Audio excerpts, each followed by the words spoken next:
Olá, pessoal. Primeiramente, queria agradecer aí a oportunidade para a gente estar gravando esse videocast. Para mim é um motivo de muita satisfação, porque é o nosso primeiro episódio, né? A gente vai explicar um pouquinho aqui como é que vai funcionar. Meu nome é Carlos Augusto de Freitas, eu sou especialista em gerenciamento de projetos e estratégia, empresário, professor, tenho uma atuação aí no mercado há mais de 20 anos. O nosso objetivo aqui é levar conteúdo para apoiar os gestores, empreendedores, né, profissionais que desejam ter negócios, entender, né, a diversidade, os desafios que você tem em relação a práticas, ferramenta, técnica de como formular um negócio, implementar, manter, criar uma sustentação. Então, o empreendedorismo, como vencer a batalha, ele tem como objetivo levar exatamente, né, conteúdo de qualidade e prático para ajudar os empreendedores de todo o nosso país. E aqueles que desejam também ser empreendedores no futuro. Então a gente dá exatamente esse viés prático para complementar e entender tudo que você precisa para ser um gestor de uma área, até mesmo um empresário. Eu queria primeiramente agradecer, né, o patrocinador, a empresa CAF Facility Management, empresa que eu sou diretor executivo, é a empresa que patrocina essa iniciativa e que vai trazer um conteúdo com vocês aí ao longo do tempo. Como que funciona o patrocínio? A ideia do patrocínio dessa iniciativa é ajudar-nos a criarmos mais conteúdos desse, como a gente vai estar aqui falando hoje, com um nome super especial, para trazer para vocês insights, reflexões, prática, para entender o desafio do dia a dia. Então, o patrocínio, gente, é bem simples. Você vai mandar um e-mail para gestão estratégica, tudo minúsculo, sem acento, @caffm ou caffm.com.br. Então envie seu e-mail, que a equipe vai estar entrando em contato com vocês para enviar o material, explicar a série, o conteúdo, a marca, para que a gente possa estar cada vez mais produzindo conteúdo de mais qualidade. Muito bem. Eu queria agora explicar a temática desse primeiro videocast, né? A ideia é que a gente tem aqui 3 blocos, onde que a gente vai estar falando sobre os negócios, as pessoas e a gestão. Então a gente vai ter 3 blocos de conteúdo onde a gente vai ter discussões ricas, reflexão, pontos de contato com a prática, de desafios, para que isso possa gerar insights para você que está assistindo aí o nosso primeiro episódio. E agora, com muito prazer, né, eu vou chegar no nome do nosso primeiro convidado. Né, a gente conversou, eu lembro que deve ter uns 2 meses, a primeira vez que nós conversamos, e eu falei, tem que ser você o primeiro. E vocês vão entender por que ele tem que ser o primeiro.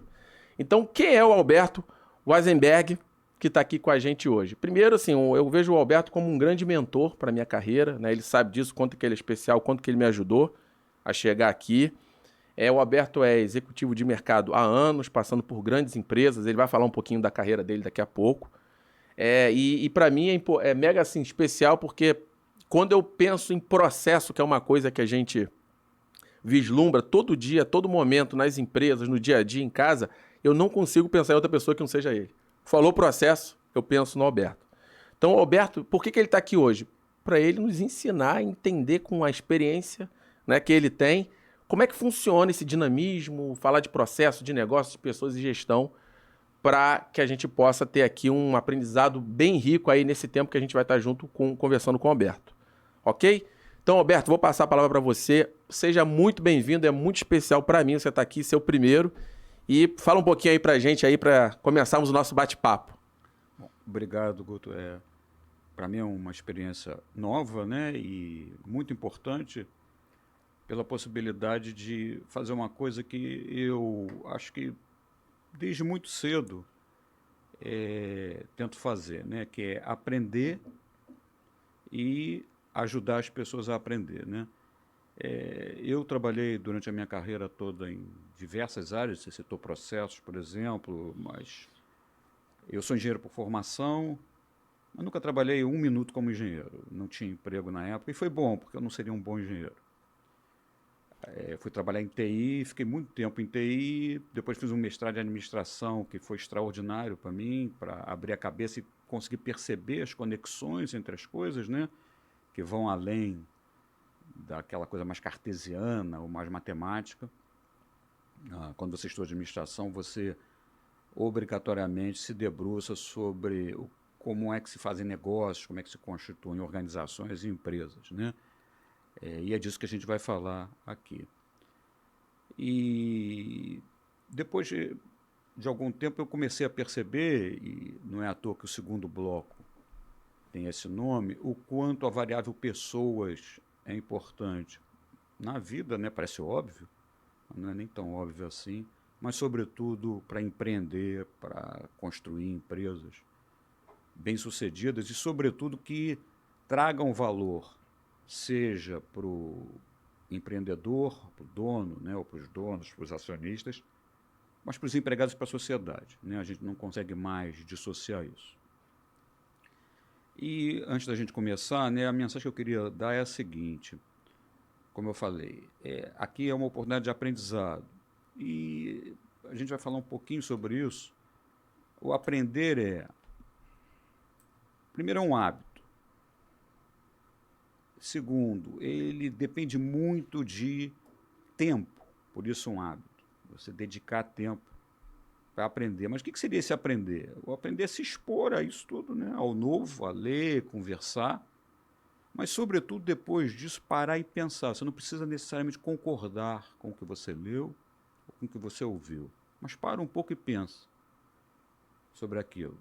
Como é que aquilo se reflete na tua vida ou pode se refletir. E, necessariamente, se você quiser aprender, botar em prática e, de novo, avaliar. Deu certo, não deu certo. É aí que você aprende. O objetivo aqui hoje é trocar experiência com você, que eu conheço já não sei nem há quanto tempo, né? E com quem estiver nos ouvindo para dar um passo além. Acho que um ponto, Alberto, que você está colocando aí, que né, isso aí você é um grande mentor para mim, então esses insights que você está falando, né, eu já, né, tenho buscado isso. Eu sempre, geralmente, quando eu tenho um ano, assim, tá virando um novo ano, né, então o que eu tenho como meta, né, que eu busco para fazer para minha carreira? Eu tenho que ter 20% do meu tempo sendo gasto com conhecimento, então adquirir conhecimento. E eu tenho o que eu chamo dos meus mentores, que são pessoas que têm experiência e que eu busco estar almoçando, fazendo um Zoom. A gente teve a pandemia, ainda estamos em pandemia, mas para trocar essa ideia. Então, são formas de eu pegar ali o conhecimento, que vai ser algo que vai somar a minha experiência, e ouvir, né, os insights, entender as tendências, né, e ter sempre essa orientação. É uma dica que eu deixo para o pessoal, para que você busque ter um mentor pelo menos, que não precisa ter ali encontros semanais, mas uma vez a cada 6 meses, um almoço, um café. Isso é muito importante para você falar com uma pessoa que tem experiência, que ela possa te orientar e te ajudar com questões que muitas vezes você não tem um auxílio, um apoio. Sim. Né? E eu acho que você colocou o ponto aí de pessoas, né? Eu acredito muito assim. A gente tem perfis de pessoas, antes da gente entrar no contexto, para a gente alinhar aqui a nossa temática. Você pode ter a pessoa que vai ser gestor, por exemplo, de uma área que ela tem que gerir. A área dela é um micro business. Você tem ali talvez um executivo que tem uma abrangência maior, um microempresário, uma pessoa que está abrindo uma startup ou que tem uma ideia de ter um negócio. E você tem os empresários hoje, que a gente pode pensar em qualquer tipo de empresário. Você um dono de um salão de beleza, uma startup de tecnologia, uma empresa de turismo, enfim. Então, deixar claro que a gente, né, vai tentar aqui gerar insights para esse perfil de pessoa. Tá certo, Alberto? Então agora vamos para o nosso contexto aqui. Bom, vamos falar um pouquinho aí desse ponto de partida, porque é interessante, porque o mercado, ele meio que dita as regras do jogo, gostando ou não. E mercado, ele vem de tendências, até que aquelas tendências que muitas vezes geram cenários incertos, vai se transformar na realidade. E aquilo ali vai te exigir uma série de competências e habilidades para lidar com aquilo. Então, Alberto, vamos começar a falar agora desse contexto. Como é que você vê hoje o desafio daquele ou aquela que quer empreender? Então, vamos lá. Vou passar aqui para você agora. Maravilha. Tá, vamos lá. Bom, o que acontece, né? Sem sombra de dúvida, ficou muito mais desafiador. O que já era desafiador ficou muito mais. E não é só para quem está começando, está no meio ou já tem um negócio sólido, né? A vida ficou mais difícil. Ficou mais difícil porque eu ouvi recentemente alguém dizer, e concordo plenamente, era um europeu, português, dizendo assim: o mundo mudou para sempre. Mudou mesmo. E a gente tem que perceber essas duas coisas. A mudança veio para ficar e ela ficou mais imprevisível, né? Eu costumo brincar que a gente parece que está num mundo em streaming, né? Só que a série do Netflix somos nós. A gente olha para a televisão, parece que a televisão, a série de lá tem mais realidade, a gente aqui fora mais ficção. A pandemia é um bom exemplo disso, guerra e um monte de coisa que a gente vive. E isso acaba refletindo em negócios como na pessoa em si, na pessoa empreendedor, reflete no cliente que vai comprar o produto ou serviço e reflete no maior, né, na sociedade toda. E não dá para ter a ilusão de que você vai empreender sem entender a si mesmo, a gente vai falar nisso mais na frente, entender os outros, clientes e eventualmente os teus empregados ou sócios, e a sociedade. Não dá. O segundo componente que ficou muito mais forte, recentemente já vinha forte, é tecnologia. Sem dúvida, sem dúvida. Não dá mais para pensar em negócio sem associar tecnologia. Por mínimo que seja.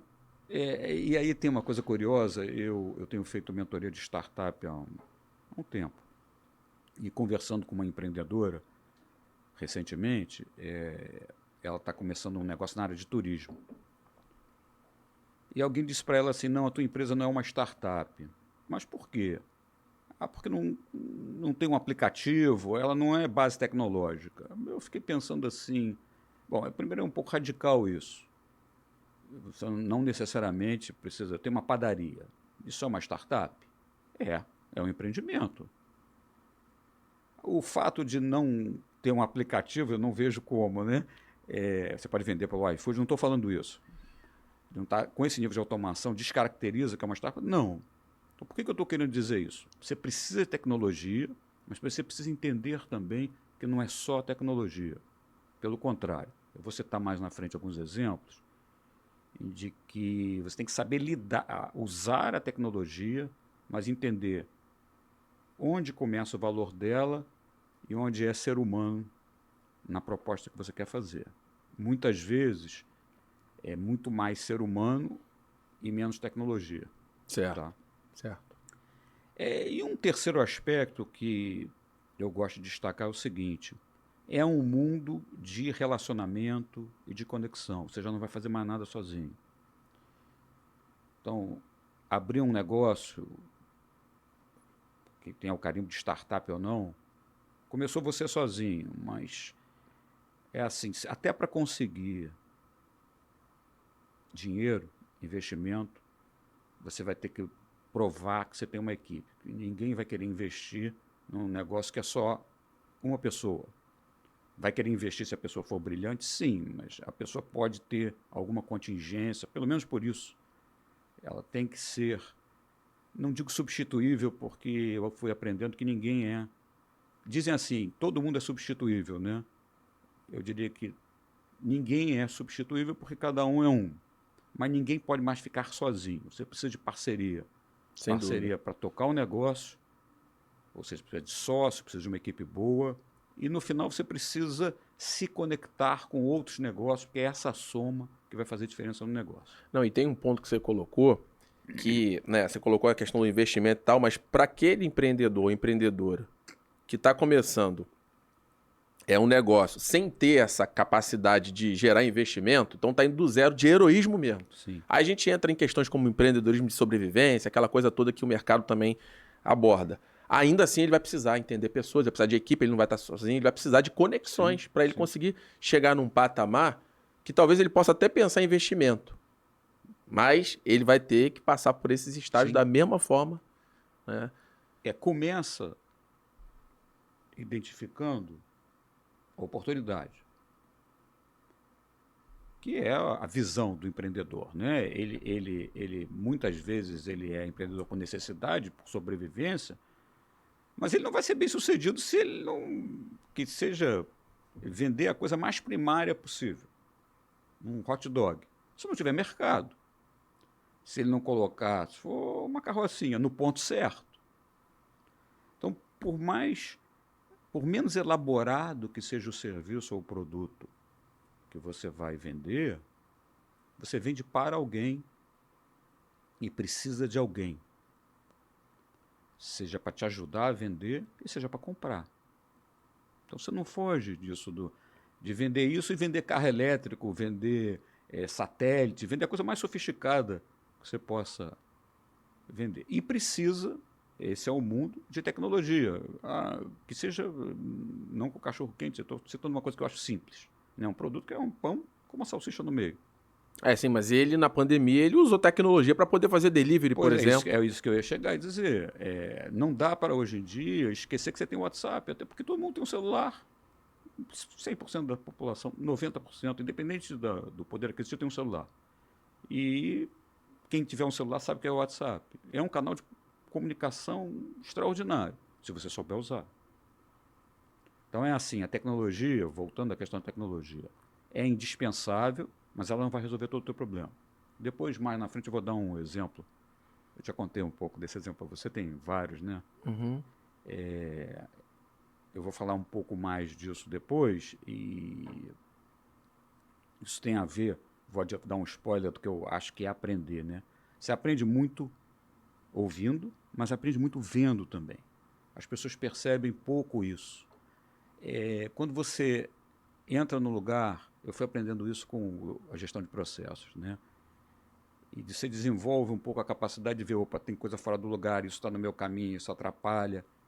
Você aprende com os 3 sentidos. Você aprende quando vê e quando ouve.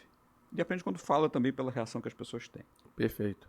E você transmite conhecimento pelas 3 coisas também. Bom, voltando ao que eu queria dizer com o empreender, né? Também não dá do negócio mais simples para o negócio mais complexo para empreender sem um mínimo de organização. Não cabe mais improviso. Não cabe. Aí você vai dizer, mas precisa de muita especialização, dependendo da complexidade do teu Produto ou serviço. claro, né? Uhum. Você tá um exemplo interessante, o SpaceX, do Elon Musk. Qual é o problema que ele queria pegar o extremo, né, da complexidade? Botar satélite lá em cima, por um custo. Ele tem que sair do chão, né? Parece simples, né? Muito pelo contrário. Não sei a complexidade disso, mas é enorme. Mas eu li uma vez, sabe qual foi a grande sacada dele? Fazer isso num custo mais acessível. Porque até então, o que é? Quer botar um satélite lá em cima para Alberto e para o Carlos Augusto? Tem chance, né? Depende de muito dinheiro, muita expertise, um monte de coisa. Ele conseguiu, via um supply chain, uma cadeia de fornecimento muito azeitada, fazer isso ficar mais acessível. Esse é um dos grandes componentes da estratégia dele. Mas é assim, a visão do empreendedor. Isso vale, eu vou sempre pegar o exemplo do mais simples, né, do cachorro-quente, vale, porque até ali você pode ter um diferencial de preço, da maneira como você serve ele para o cliente, e faz diferença. Não, isso tem um detalhe interessante, porque se você estiver atento a detalhes ali para fazer uma boa experiência do cliente, ele vai pagar. Vai pagar. Isso é importantíssimo deixar claro, pessoal, porque às vezes o pessoal fala, eu tenho aqui um negócio muito simples, muito by the book, né? Rotina. Pensar num supermercado, numa padaria, numa manicure, em serviços essenciais. Mas tem que entender que as pessoas, elas também prezam e gostam de ser bem atendidas, tem uma coisa de qualidade. Sim. Né? Você vai, pensa que Rio e São Paulo, a diferença que a gente tem de atendimento aqui é grandíssima, parece que a gente está em países diferentes. Sem dúvida. Então, talvez é esse detalhe que você está colocando que a gente tem que mostrar e fazer as pessoas refletirem que não é coisa de empresa grande, de tecnologia, de sofisticação. As coisas mais simples, elas tendem a ser mais bem-sucedidas porque você vai se preocupar com detalhe. Sim, exatamente. Excelente. Seja para conceber, seja para executar, você precisa de disciplina. Sem dúvida. Improviso, ele só vai ficando pior, né? quanto mais você se deixa levar pela desorganização, é o que eu chamo de improviso, quando você pensa menos e age mais no sentido de não se preparar, você precisa agir, claro, né? Senão você não empreende. Mas se separar, pensar, observar e melhorar, é assim que aprende, né? E aí até é muito comum, existe ferramenta para isso, então, que chama de modelo de negócio, né, e tal, dos canvas de modelo de negócio.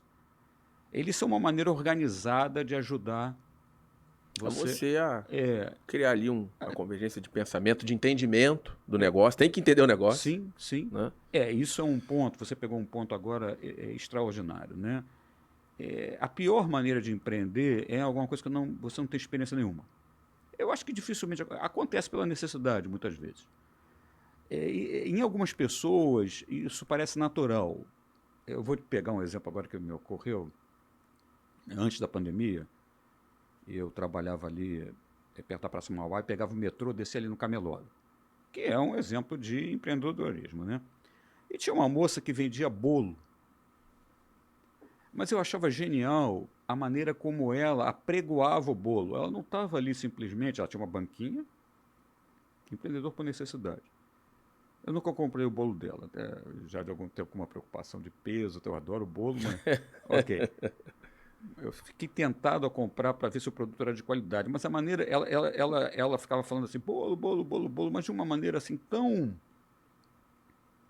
cativante, vamos chamar assim, que o ela falar acrescentava alguma coisa na venda. E eu parava, às vezes eu parava e olhava, bom, vou ver se ela faz efeito, esse bolo, bolo, bolo, bolo, bolo. Ela falava, não desse jeito. E estava ali.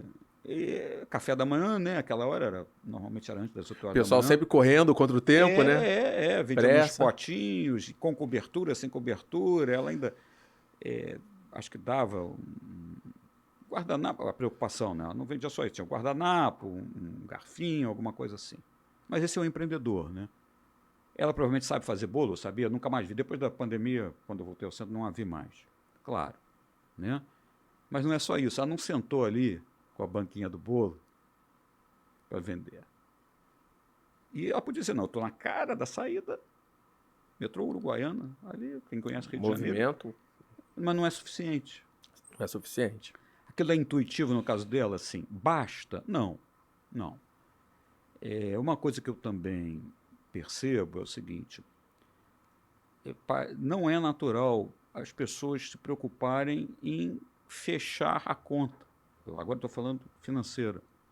Mas parece tão óbvio, né? Mas não é, porque já começa a demandar técnica, saber lidar com o número. Mas não dá para fugir disso. É um assunto que é polêmico, delicado e você tem que lidar com ele. Tem. Não há empreendimento do mais simples ao mais sofisticado, como coloquei, do foguete, que você não tem que ter preocupação com o custo, com o dinheiro em caixa, com receita. Não há. Se você não lida minimamente com isso, só se não tiver jeito. Com o troco, tá na rua, tem que ter troco, tem que ter Pix, né? Aí, de novo, a tecnologia. Tem que saber usar isso, senão você não empreende.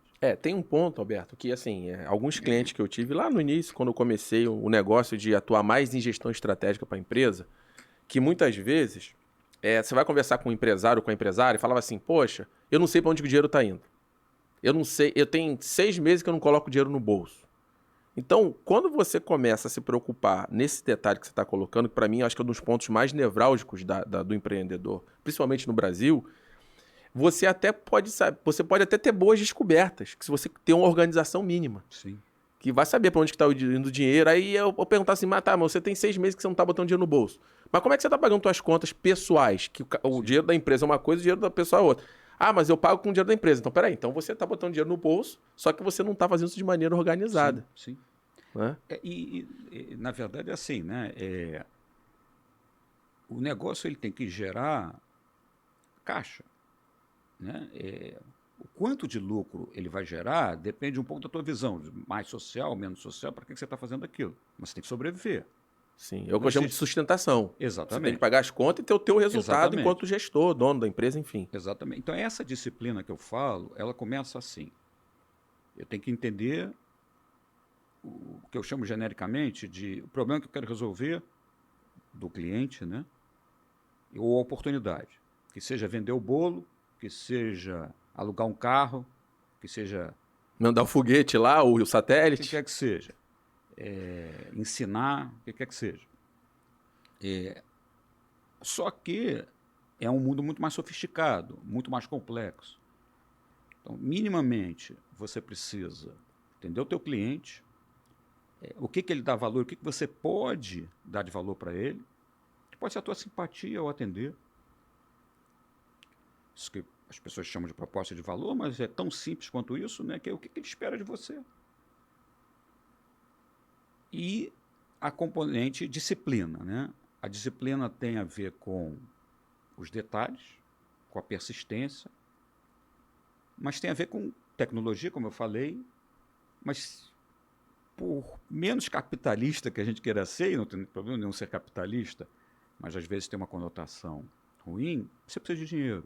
Então você tem que saber lidar com o dinheiro. Senão você fica romando demais e o teu pequeno negócio, o teu médio negócio, o teu grande negócio não vai em frente. Teve um ponto, Alberto, que você falou isso, né? Tá? Eu lembro que eu fiz a coisa de 2 meses atrás um vídeo onde que eu coloco que, principalmente para o empreendedor, a mentalidade de lidar com dinheiro é um fator crítico de sucesso, porque é a forma como você vê e enxerga dinheiro. Sim. Então, você pegando alguns insights, que aí eu acho que é onde que a experiência pode contribuir para o empreendedor, é entender que o dinheiro da empresa, o seu é o seu, a empresa que tem que ter riqueza, você não. E eu queria só deixar um ponto claro que eu acho que está muito associado com a questão do negócio. Queria como é que você falasse um pouquinho como é que é isso. Eu tenho falado muito o seguinte, existe um pouco de confusão no mercado que fala assim, isso aqui é para empresa privada. Mas eu digo o seguinte, se você pega uma organização não governamental, uma igreja, uma área de administração pública, todos têm um negócio. Todos têm um negócio. A única diferença é que na iniciativa privada você tem princípio de gerar lucratividade e riqueza. E, por exemplo, uma empresa pública não. Mas a empresa pública ela tem que cumprir as competências pelos quais ela existe, que nesse caso vai atender a sociedade. Então o pessoal confunde, acha plano de negócio. Não, não. Todos têm um negócio e tem que entender. Né? A única diferença é que o teu resultado lá na frente, um vai querer gerar dinheiro e o outro vai ter que atender, entregar valor para justificar o orçamento. Então, né, só para a gente alinhar isso. Vou responder essa tua colocação, lembrando do meu falecido pai. Ele foi síndico de um prédio que a gente morava há muitos anos. Meu pai já faleceu há muito tempo. E um dia de noite, voltou, chegou tarde, trabalhando, estou vendo ele lá sentado, vendo as contas do prédio, tal, cansado, trabalhava pra caramba. Eu digo, pai, ele se virou para mim e disse assim, Alberto, esse dinheiro não é meu, esse dinheiro do prédio eu tenho que cuidar dele melhor do que eu cuido do meu dinheiro. Dinheiro público, que é o das organizações públicas, ou não privadas, vamos chamar assim, é dinheiro de todo mundo. A responsabilidade é altíssima. Ele merece tanta ou mais atenção do que o privado. O privado faliu, bom, claro que ele vai ter repercussão, mas é o privado. O público não pode falir. O público tem um dever, tem uma série de deveres. E ele tem que enxergar aquilo, é porque tem uma questão cultural, né? O público não é aquilo que é de todo mundo e não é de ninguém. A gente tem um problema sério de percepção em relação a isso. Isso gera até uma crise de identidade, né? Tem uma pesquisadora da GV, da Fundação Vargas, há muito tempo atrás, muito tempo. Ela escreveu um artigo chamado assim, Accountability. Como podemos traduzir essa palavra para o português? Tem muito a ver com isso. Accountability é uma palavra em inglês que não tem tradução para o português. Não tem, é verdade. E alguém já disse que as línguas, os idiomas, eles criam as palavras de acordo com a necessidade e com a cultura. Isso é um sintoma de um problema que a gente tem que endereçar. Ou seja, quem responde por Porque não é responsabilidade, a contabilidade é outra coisa. Sim, sim. Então, passa pelo que você está dizendo. Público ou privado, claro que tem diferença, mas, no final, deve responsabilidade ou é chamado a responsabilidade pelo seu cliente. No caso do público, é a sociedade. Sim, você vai pegar, por exemplo, uma organização não governamental dentro de uma comunidade no Rio de Janeiro que quer fazer um trabalho social. Alguém vai colocar ali algum tipo de investimento de dinheiro, Sim, literalmente, sim, para que aquilo ali possa potencializar resultados de impacto aí sim, de, por exemplo, o índice de desenvolvimento, né, o IDH, né, sim. que aí você vai provocar empregabilidade, dar uma condição de vida a pessoas, né, com condições, né, e tem negócio. E Sim, tem que entregar resultado. E sim, precisa saber mexer com dinheiro, principalmente. sim, Né? Então, acho que é um ponto importante para que você tenha um bom ponto de partida sabendo que essa mentalidade financeira que o empreendedor tem que ter é uma coisa que você vai ter que buscar. sim. Entender, compreender, saber os desafios, que eu costumo sempre dizer o seguinte, você pode ter a melhor planilha Excel, o melhor sistema de contas a pagar e contas a receber, mas se você não entender a essência e porquê daquilo, processo, não Sim, adianta de nada. sem dúvida, sem dúvida. Eu gosto de dar exemplo, Não, né? vamos, seus exemplos são ótimos. É assim, tem uma rede de restaurante, eles têm quantos anos? Diante da pandemia, eles devem ter uns 5 anos. Eles começaram com um restaurante em Ipanema. Hoje eles têm, com 3 quadras de diferença, 5 restaurantes. Estão todos muito próximos. Aí é uma coisa interessante, eu não sei, eles fazem isso de propósito como modelo de negócio muito mais fácil de gerenciar, né? Uma coisa é ter 5 restaurantes, um no Pará, um em Brasília, estou exagerando, e um lá no Rio Grande do Sul, e o outro você está a 5 minutos um do outro. É o mesmo gerente para os 5. São 5? São 1, 2, 5. 5. Por que eu gosto de citar eles, né? Eles quebraram um paradigma naquela redondeza. É perto de onde eu moro. Por quê? Eles começaram com uma fórmula de uma comida de melhor qualidade por um custo não tão caro, até aí, ok. Uma qualidade de serviço extraordinária. Você vê percepção de valor pelo cliente, né? Você vai dizer até aí óbvio. Não tão óbvio. Você estava falando de prestador de serviço, sobretudo no Rio de Janeiro, profissionalismo, etc. Tem esse problema, comparado com outras. Que é uma oportunidade. Que é Para uma, um sem dúvida. empreendedor, quem está empreendendo no Rio de Janeiro já é uma. E eu vou te contar uma de como eles perceberam isso. Mas eles acrescentaram uma coisa que é impressionante, que provocou um efeito em quem estava em volta. Eles investiram muito na decoração dos lugares. Muito. Cada restaurante deles é assim uma peça de arquitetura diferente. Tá? O que acabou acontecendo? Um efeito em cadeia dos que estão perto de fazerem obra para melhorar o visual. Assim. Criar, e um padrão nos restaurantes, nos todos. Na verdade, ele não tem um visual padrão. Todos eles investiram, todos os dele têm alguma proposta visual diferente. Entendi. Então ele Tá? botou o visual como uma. É. Não é luxo, são lugares agradáveis. Sim, tem diferença, tem diferença. Aí os concorrentes não tiveram alternativa. Percebe? Então tinha restaurante ali que não tinha obra há um tempo, mas estava com gente dentro, só que não tinha mais como competir com ele, porque é muito mais agradável sentar ali. Aí você citou a questão de... Eles têm, eu soube recentemente, eles alugaram um imóvel em algum lugar para fazer uma escola para garçom, ajudante de cozinha, ajudante de garçom, para formar mão de obra. Conversando com o gerente, que por acaso eu conheço, uma vez ele me disse o seguinte: Alberto, eu estimulo os meus garçons, ajudantes de garçom, quando vai comer num restaurante que não é da nossa cadeia, a observar o que funciona e o que não funciona para a gente melhorar. Sensacional. Uma coisa super simples. Exatamente. É aquilo que eu falo de administrar com o olho. Por aqui entra muita percepção, só que você tem que saber aproveitar ela. Você tem que estar aberto a sentar e ver o seguinte: bom, isso aqui podia estar desse jeito. Ok, eu tenho capacidade de mudar? Não é meu caso, mas onde eu posso mudar, eu vou mudar. Exemplo oposto. Supermercado, que eu costumo fazer compra. Você vê que as pessoas não trabalham satisfeitas. não consegue ver um empregado do supermercado, trabalham de 7 da manhã, fecham tarde. Esse supermercado só fecha no dia do comércio e acho que no Ano Novo, no Natal. Tem uma rotina pesada mesmo de... É. E aquela coisa, caixa, fica sentado e nada ali funciona direito. Mas é monopolista, tal, então ele não está preocupado, é a visão do empreendedor. Ele está preocupado com pessoas, que é o nosso próximo bloco? Não. Ele está preocupado com dinheiro. A gente falou de dinheiro assim. Focou o teu negócio em gerar caixa, só em gerar caixa, você não vai longe. Você corta custo, trabalha com eficiência e gera caixa, mas esse não é o teu objetivo principal. O teu objetivo principal é atender alguém. Sim. Aí, nesse caso, a questão financeira, ela vai ser consequência. Exatamente, senão você não sobrevive. Exatamente. Você não cresce, tá? Mas, infelizmente, é muito comum o empreendedor, o empresário, cujo objetivo é lucro.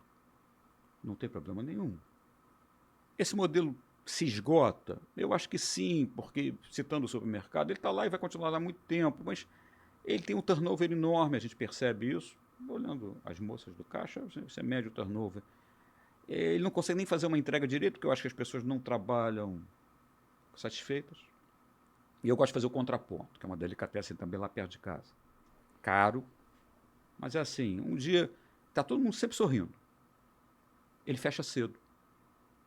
Ele podia fechar 10 horas da noite. Ele não fecha, ele fecha 9. O pessoal vai para casa mais cedo. Essa é a diferença. Ele ganha dinheiro, ganha mais dinheiro ou menos dinheiro que o supermercado, não tem que fazer a conta. Ele está prosperando, mas ele tem uma percepção completamente diferente. Ele quase não tem fila, porque ele está dimensionado para não ter fila para pagar. Vou dar um exemplo que eu gosto de dar, e esse eu vou citar o nome, que eu acho que vale a pena. Casas Pedro. Que todas têm aquele formato. Você já deve ter entrado no... Sim, tem um padrão já certinho. Isso. Você já reparou que o caixa nunca está perto da porta. Eu nunca consegui entender esse modelo direito. Mas nem por isso acho que eles perdem dinheiro. O caixa está mais para trás. Ele fica mais no fundo da loja. É. Uhum. Eles têm agora em Ipanema, eles alugaram, devem ter alugado, não deve ter comprado, um espaço que é grande. Comprido, assim. E eu acho genial, porque quando eles abriram, metade da frente da loja é a entrada da Casa Pedro e a outra metade é um tapioca. Já viu isso dentro de uma Casa Pedro? Não. O que eu falei no início? Você tem que dar o braço, você tem que extrair o máximo do negócio. Então ele percebeu, suponho, né, não tive a oportunidade de conversar, mas faz sentido, que ele tinha frente de loja demais para o negócio dele. Entendi. Então ele vai vender sapato, não faz sentido. Mas tem uma sinergia. Eu, quando vi, me impressiona, eu passo muito por lá. O tapioca normalmente é um lugar pequeno. Mas tem umas mesinhas. Ele tem umas mesinhas, se tivesse mais mesas, tinha mais gente sentada. Roubou o cliente da Casa Pedro? Não, porque aquilo vende pela entrada, né? Aí tem um corredor. Ele passou a vender nessa loja pão, desses pães sofisticados, que não era proposta. Tem uma banquinha. Ele não fabrica, ele tem, de novo, a parceria com uma padaria na Barra, o pão de muito boa qualidade.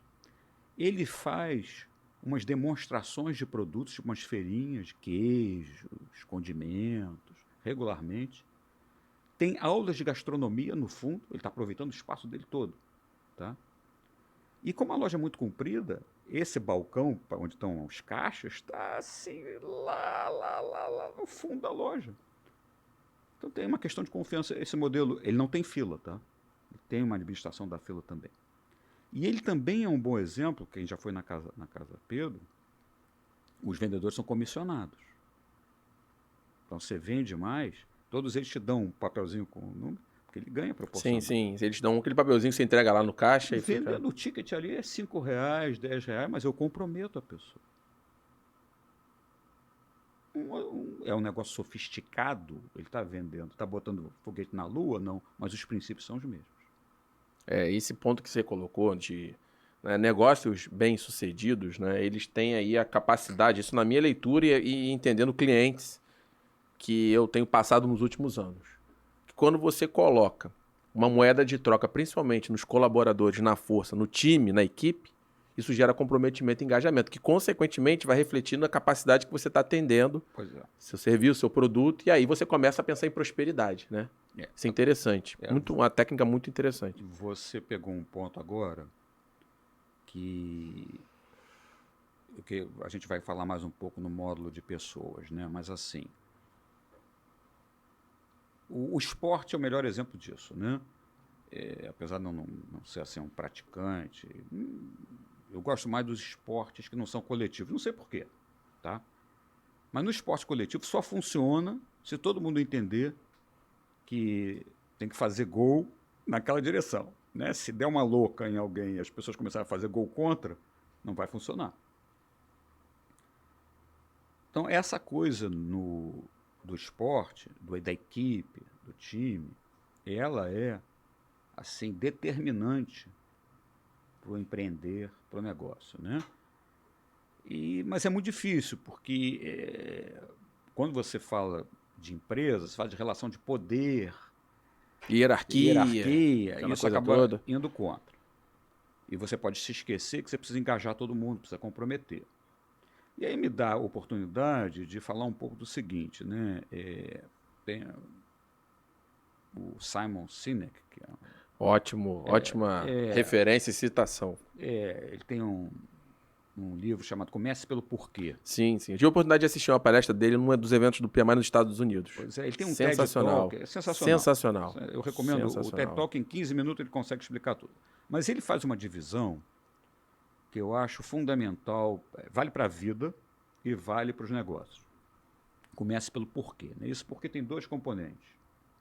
O componente, vamos dizer assim, mais óbvio, que foi esse que a gente já falou até agora, né? Qual é o problema do cliente que você quer resolver? Botar foguete na lua, levar pessoas de ônibus para São Paulo, vender cachorro-quente, que é o problema oportunidade. Mas nesse porquê, ele tem uma componente de significado, né? O que quer dizer com isso? Vou pegar um exemplo simples de novo da carrocinha de hot dog. Eu tenho duas maneiras de vender o hot dog. Botar do meu lado uma lata de lixo para a pessoa que terminar de comer ali jogar o guardanapo ou o resto fora. O resíduo mesmo. Vou dizer assim, isso não é problema meu. Não acho que seja o mundo dizer que isso não é problema meu. E vale para o cachorro-quente, vale para a empresa mais sofisticada que você possa ter, que tenha resíduo, que consuma energia elétrica. Recursos.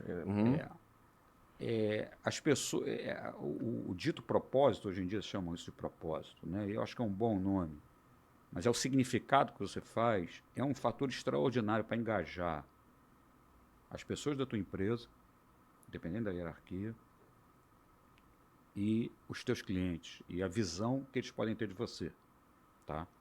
Não dá para esquecer disso, do mais simples, e não é uma coisa muito difícil de praticar, porque eu chamo assim, olha um pouco para o teu umbigo, você não gostaria de, se fosse a tua casa, você levantar, né?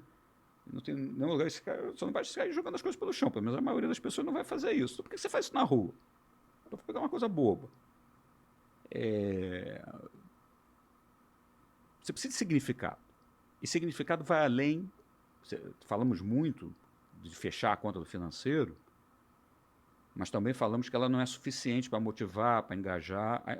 Hoje em dia, isso está muito é uma discussão muito presente, porque, por exemplo, sobretudo nos mercados que estão mais aquecidos, as pessoas estão pedindo demissão, porque estão querendo novo significado para o trabalho. Então, o significado, que é o porquê, ele tem essa componente, vamos chamar assim, mais hard, de qual é o problema que eu quero resolver, para que serve esse produto ou serviço, o que as pessoas vão apreciar nele. Mas ele tem essa componente, vamos chamar mais soft, que é certo. O que eu acho que o significado tem a ver com isso, né? O que eu contribuo para aquele indivíduo, aí não é financeiro, para aquele grupo de indivíduos e para a sociedade. Para a gente fechar esse bloco, um ponto importante que eu estava conversando isso até com a minha esposa, Ela usou um termo que agora eu não me recordo, mas a gente está indo... Já vivenciamos isso, que é a questão do consumo consciente. Sim. As pessoas escolherem os produtos e serviços que elas querem consumir com uma identidade do que é a empresa, os valores, o que ela preconiza, o que ela, né, tem ali de princípio, está associado com a crença dela. Sim. Porque se você é uma pessoa que, por exemplo, zela pelo ambiental, você não vai comprar produto ou serviço de uma empresa que polui, que não tem práticas. Então, Sim. isso que você está falando é importantíssimo, é uma oportunidade ímpar para quem empreende hoje tá pensando nessas coisas. Sim. Se colocar no lugar do cliente para ele olhar para o seu produto, para o seu serviço, para você tentar fazer melhor. Antes da gente já passar para o próximo bloco, então, lições aprendidas até aqui. Empreender é por que eu estou empreendendo, sobre os dois aspectos. Para a sociedade, vamos chamar isso, o significado daquilo que eu estou fazendo, quando eu me preocupo com o meio ambiente, com a diversidade, com a igualdade, por exemplo. O que, e aí tem a ver com a disciplina, com a estratégia, com os recursos financeiros, com a organização, e finalmente o como. Aí entra na ferramenta, com tecnologia, com os insumos. Bacana. Fechamos então o primeiro bloco? Fechamos. Beleza, pessoal? Marco, pessoal? Fechamos? Então tá bom. Já voltamos, pessoal.